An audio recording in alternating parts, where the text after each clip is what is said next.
আসসালামু আলাইকুম। আজ মঙ্গলবার 24শে চৈত্র, 18ই শাওয়াল, 7ই এপ্রিল। বাংলাদেশ বেতার সিলেট সংবাদ পড়ছি আমিনুল ইসলাম।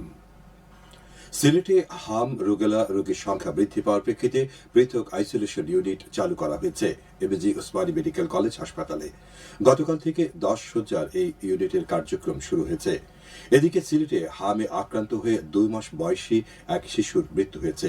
গতকাল এমএজি ওসমানী মেডিকেল কলেজ হাসপাতালে চিকিৎসাধীন অবস্থায় তার মৃত্যু হয়। হামে আক্রান্ত হয়ে সিলেটে এটি প্রথম মৃত্যুর ঘটনা। দুদিন আগে হাম ও হৃদযন্ত্রের জটিলতা নিয়ে শিশুটিকে হাসপাতালে ভর্তি করা হয়। গত 24 ঘন্টায় নতুন করে 6 জন রোগী ল্যাবরেটরি পরীক্ষায় শনাক্ত হয়েছেন। একই সময় 44 জন সন্দেহজনক রোগী বিভিন্ন হাসপাতালে ভর্তি হয়েছেন। বর্তমানে সিলেট বিভাগের বিভিন্ন হাসপাতালে 101 জন সন্দেহজনক রোগী চিকিৎসাধীন রয়েছেন। এর মধ্যে সর্বোচ্চ 62 জন শহীদ শামসুদ্দিন আহমেদ হাসপাতালে ভর্তি আছেন। এ পর্যন্ত সিলেট বিভাগে 37 জনের শরীরে হাম শনাক্ত হয়েছে।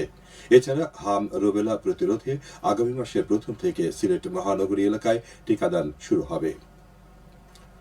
সারা দেশের মতো সিলেটেও গতকাল পালিত হয়েছে জাতীয় ও আন্তর্জাতিক ক্রীড়া দিবস। 2013 সালের 23শে আগস্ট জাতিসংঘের সাধারণ অধিবেশনের আন্তর্জাতিক অলিম্পিক কমিটির প্রস্তাবের প্রেক্ষিতে 6 এপ্রিলকে আন্তর্জাতিক ক্রীড়া দিবস ঘোষণা করা হয়।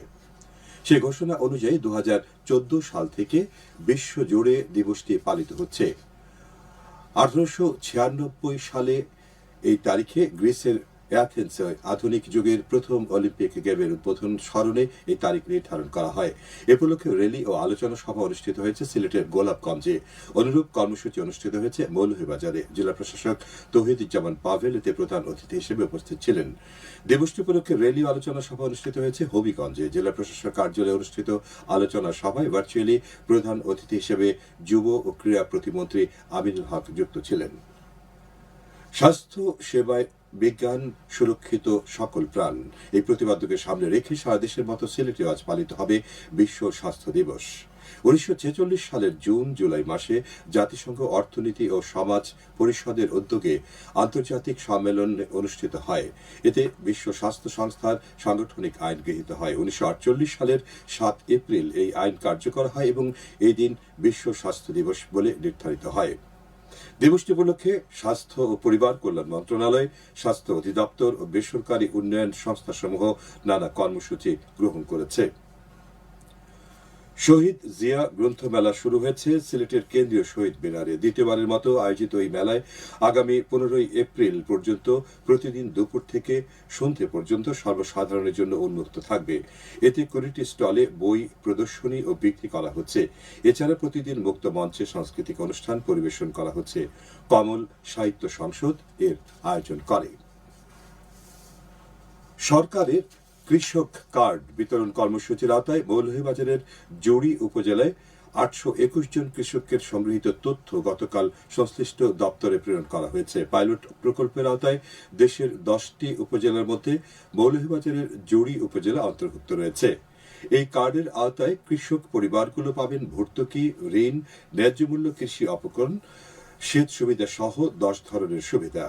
আগামী 1 বৈশাখ এই কার্ড উদ্বোধন করা হবে। সিলেটের ওসমানী আন্তর্জাতিক বিমানবন্দরে সার্ভার রুমে অগ্নিকাণ্ডের ঘটনা ঘটেছে, তবে ফায়ার সার্ভিসের দ্রুত তৎপরতায় আগুন নিয়ন্ত্রণে আনা হয়েছে। গতরাতে ইমিগ্রেশন সার্ভার রুমে হঠাৎ আগুন সূত্রপাত হয়। খবর পেয়ে ফায়ার সার্ভিসের 2টি ইউনিট ঘটনাস্থলে পৌঁছে প্রায় আধ ঘন্টার চেষ্টায় আগুন নিয়ন্ত্রণে আনে। প্রাথমিকভাবে ধারণা করা হচ্ছে বৈদ্যুতিক শর্ট সার্কিট থেকে এই অগ্নিকাণ্ডের সূত্রপাত হয়েছে। ফায়ার সার্ভিস জানায় ঘটনায় কোনো হতাহতের খবর পাওয়া যায়নি, তবে সার্ভার রুমের বিভিন্ন সরঞ্জাম পুড়ে ক্ষতিগ্রস্ত হয়েছে। বিমানবন্দরের পরিচালক জানান এতে কোনো ফ্লাইটে ব্যাঘাত ঘটেনি। এছাড়া ক্ষয়ক্ষতির সঠিক পরিমাণ তদন্তে কার্যক্রম চলমান রয়েছে। এবারে শুনুন কৃষি সংবাদ। গ্রীষ্মকালীন আউশ ধান উৎপাদনের লক্ষ্যে সিলেট জেলায় কৃষি প্রণোদনা দেওয়া হবে। 30,000 কৃষককে প্রতি 1 বিঘা কৃষি জমি চাষাবাদের জন্য প্রদান করা হবে বীজ, ধান এবং সার। উপজেলা ও ইউনিট পর্যায়ে ক্ষুদ্র ও প্রান্তিক কৃষকদের তালিকা প্রণয়নের কাজ চলছে। এর ফলে 30,000 বিঘা জমি উচ্চ ফলনশীল ধান চাষের আওতায় আসবে। উপজেলা কৃষি সম্প্রসারণ অধিদপ্তরের মাধ্যমে এই কার্যক্রম বাস্তবায়ন হচ্ছে। সবশেষে আবহাওয়া। আজ বেলা 1টা পর্যন্ত পূর্বাভাসে বলা হয়েছে সিলেট ও পার্শ্ববর্তী এলাকায় পশ্চিম উত্তর পশ্চিম দিক থেকে অস্থায়ীভাবে ঘন্টায় সর্বোচ্চ 60 কিলোমিটার বেগে ঝোড়ো হাওয়া বয়ে যেতে পারে, সেই সঙ্গে হতে পারে বৃষ্টি অথবা বজ্রসহ বৃষ্টিপাত। এসব এলাকার নদীবন্দর সমূহকে 1 নম্বর সতর্কতা সংকেত দেখে যেতে বলা হয়েছে। আজ সিলেটে সূর্যোদয় হয়েছে 5টা 38 এবং সূর্য অস্ত যাবে সন্ধে 6টা 11। সংবাদ শেষ হলো।